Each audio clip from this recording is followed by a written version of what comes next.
Commercial real estate investing. If you are at all interested in commercial real estate investing and you've looked into it for about 5 seconds, you've probably already seen that there's a whole slew, a long list of acronyms and weird phrases, all related to how you can tell if you're actually making a profit or not. And it's not always that intuitive. It's a weird list of words, and they're not obvious words all the time. So what I want to do in this video is help simplify it by just talking about 2 of those things on the list. The list is long: ROI, IRR, net income, gross income, cap rate, cash on cash return, da-da-da-da-da-da. Today, I am going to just hit on NOI and cap rate. Why those 2? Aren't the rest of them important? Absolutely. They're all important. But I feel like if you understand NOI and cap rate, all of the rest of them can kind of fall in place a little more gracefully. So let's talk about the 2 important acronyms / phrases that you need to understand as a commercial real estate investor. Okay. Oh, before we do that, if you're interested in commercial real estate investing or you're already doing it, hit that like button. Let's bring all the commercial investors together, shall we? Okay, back to what's important. Let's start with NOI. What does NOI stand for? Net operating income. You may hear this used interchangeably. Net operating income, net income, NOI, whatever. As long as everyone's talking about net income, we're talking about the same thing, which is all of the income that you receive, which is called the gross income, less all of your expenses. How much money is left over after you pay all of your expenses on the property from the income that you receive? It's how much money goes into your pocket. I'm pointing to my pocket down here. It's the cash flow. After all expenses are paid, you get to keep the net income or the net operating income or the NOI, whatever phrase you want to use. Why is the NOI so important? Aside from it's very exciting to put money in your pocket, net income really sets the stage for all of those returns equations, because if you use it off of gross income, it's not helpful, because if the gross income, you lose it all to expenses, you're not making anything. What matters is how much you're actually profiting, because the whole point of investing, right, is to make money. So how much money are you making? That's why the NOI is important, and that's why the NOI is used in all of these other calculations to determine what your return is. Okay, I think that's clear. Or do you guys want a quick little example? Just a fast one. Let's say you have a property, it generates $10,000 in income a year. $10,000 is your gross income. Let's say you have $8,000 in expenses. Okay, $8,000 subtracted from $10,000 is what? $2,000. $2,000 a year is your NOI. It's your net operating income. It's the money that just hits your pocket. Easy, right? Okay, let's move on. Cap rate.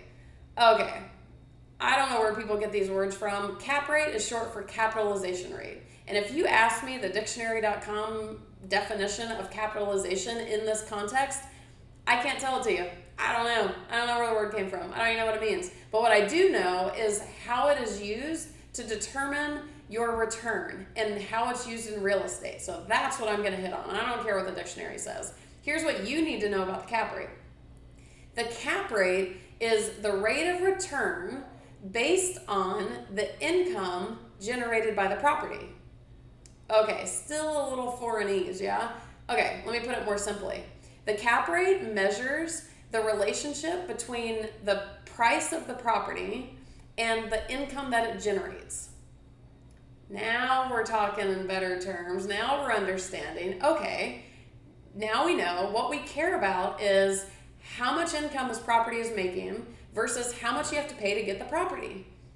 Okay, cool. Now, what's a useful application of that measurement, of that relationship? Well, this is going to give you the rate of return, and as an investor, you want to make sure you're buying a property with a good return. Okay, now, I'm going to give you some practical examples here to help you understand, but what you need to know is how is the cap rate calculated? take your net operating income for the year, we'll use that example, the $2,000, and divide it by what you paid for the property. Okay, all right.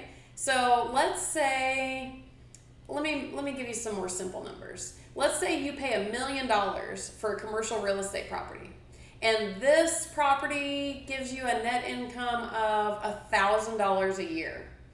We're going to take the $1,000 a year and divide it by the $1 million purchase price. What does that give you? It gives you a 0.1% return. Spoiler alert, that's a terrible return. It's terrible. It's almost zero. Okay, well, what if that same $1 million property is generating $100,000 in income a year? Now, using the equation, $100,000 divided by $1 million is what? 10%. Oh, okay, now we're talking. If this property is generating a 10% return on the money, okay, I think as investors we can agree that that's actually pretty solid. Let's talk more. Okay, so now we have a comparison. This is what measurement I'm talking about, is the relationship between the income and the purchase price. We just established two very different scenarios. In one case, the rate of return, that relationship is terrible. That $1 million property that's only generating $1,000 a year, that's a terrible return on your money. It's a 0.1% return versus a $1 million property that generates $100,000. Okay, that's a 10% return. That's the relationship we're looking at here, is how do those two things compare? That is what the cap rate tells us. That 0.1% or that 10%, that is the cap rate. So just a quick rehash of that equation, now that you have some practical application. Your annual net income divided by the price of the property. Got it? A little thing to watch out for. Be careful if someone's giving you income in monthly amounts, make sure you multiply that amount by 12 to get the annual. So again, cap rate equals annual income, net income, divided by the price of the property. And what does that number tell us? What does the cap rate tell us? It tells us the relationship of the price to the income. Now, quick sidebar, but a related sidebar. Commercial real estate, a property's value is determined based on the income. Those two things are directly related and they define each other basically. That is in contrast to residential real estate. Residential real estate does not work this way at all. It's not valued based on the income, and that is a very important distinction for you to understand. So I'm going to link to a video below. If you're not 100% clear on what I'm talking about how commercial real estate is valued versus residential real estate, make sure to check that out so you can better understand it, because if you're not clear on that, you're going to get kind of mixed up with all this. Okay, so NOI, how much money is left over after all expenses are paid. Cap rate, the relationship between all that money, the NOI, and how much you pay for the property. Now, if we're talking about investing, let's put this into a couple practical applications. When does this matter and how do you use it? First and foremost, I would imagine that if you're watching this video, you're probably on the side of the equation of you're thinking about buying commercial real estate. So if that's the case, because commercial real estate is measured, the rate of return is based on the income, your goal is to look for a property that has a particular cap rate. The most common cap rate, acceptable cap rate that I see in commercial real estate is about 7%. So let's say you look at this $1 million shopping center and the income is only that $1,000. And so you're like, okay, I do the math and I get 0.1%. That's a terrible return. Don't buy that property. Let's say you calculate it and it has $100,000, same examples I used earlier, and it's showing a 10% return. Ooh, tell me more. If the average is only 7% and this property is offering me 10%, hey-o, okay, that's what you're looking for. You're using the cap rate as a buyer or a potential buyer. You're using the cap rate to give you an idea of what you're looking at for your rate of return. That's how you're going to base the properties. If going back to that $1 million property that's only going to get you a 0.1%, well, figure out how much would you have to pay for the property to give you a 7% return. You can do that math in your head. Now, this is where like 9th grade algebra comes back into play. So let's write out the equation here. If we were just calculating the cap rate, let's say $1,000 divided by the $1 million purchase price equals a 0.1%. Well, what if we want, instead of 0.1%, we want 7%? So now, this is that 9th grade algebra. We need to know how much income it needs to have. X over $1 million equals 7%. Or maybe the income is set, and so we need to see what price it would take to get to a 7% return. $1,000 income divided by X equals 7%. Now, using those old school algebra skills that you never thought you would use again, solve for X. That is what's going to be your greatest tool as a commercial real estate investor, is figuring out what price you need to pay for a particular property to get to a particular cap rate or an acceptable cap rate. Or how can you increase the income? You know, if $1,000 in income isn't going to work well for that property, but $100,000 will. Is it feasible? Once you learn how to work these things all together, you gain a lot of power. Now, you understand NOI, you understand the cap rate and what you're looking for. I'm going to leave you with one major zinger that is going to soar your commercial real estate investing success, if you will. Because you now understand these relationships with the NOI and the cap rate measures, this is a trivia question. Based on everything you just learned, what is the key to increasing the value of your commercial real estate property? I kind of already said it. It's increasing the income. Because the value is strictly determined by the income, the only way to increase the value is to increase the income. Here's where this becomes a zinger that can help you with success. Let's say you buy the $1 million property and it's generating $100,000 in income.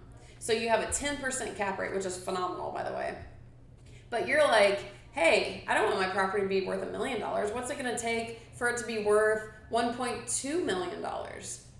Well, you need to increase the income, because if you're going to keep it at the same 7% cap rate, the income needs to change. And then the property value increases. How can you increase the income? Well, if the commercial building is a multifamily residential apartment complex, rehab some of the units and increase the rents, or increase the rents on anyone who's not paying market rent. Increase the income. Find ways to increase the income. This is going to be your ticket, because if you want the value of your property to increase over time, find ways to increase the income. If you buy a self-storage facility and the occupancy rate's not that great, increase the occupancy. Bring in more income. That's what's going to increase the value of your commercial property. Okay, I could go on for hours about this. I could even dive into all the other acronyms, but I'm going to stop right here because I already feel like I've probably made you drink from the fire hose as it is. I want you to do two things. If you are completely lost on everything I just said, because it was a lot, I want you to either A, leave your questions in the comments, or tell us what you're confused about. I'll respond. We'll get other people to respond. We'll all help you out.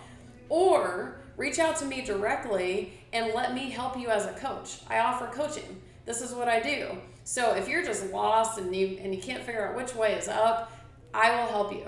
So one of those two things, if you're confused, leave some questions in the comments. Let us help you there, or reach out to me directly and let me help you. But I hope that your takeaway from this video is, just by understanding NOI and cap rate, now it's going to make it so much easier to understand all the rest of the garble that you're about to take in. And make sure you have checked out my video below where I talk about the difference in valuing commercial real estate and residential real estate. It's going to make a difference, especially if you drift out of commercial and you go into residential, because you're going to do residential all wrong if you base it off of what we're talking about here. So I'm going to leave it there. I want to hear from you. So smash that like button if this was helpful. If it was confusing, just smash the like button. Make sure you're subscribed to my channel so we can talk about this stuff all the time. And reach out. Put something in the comments. I look forward to talking to you.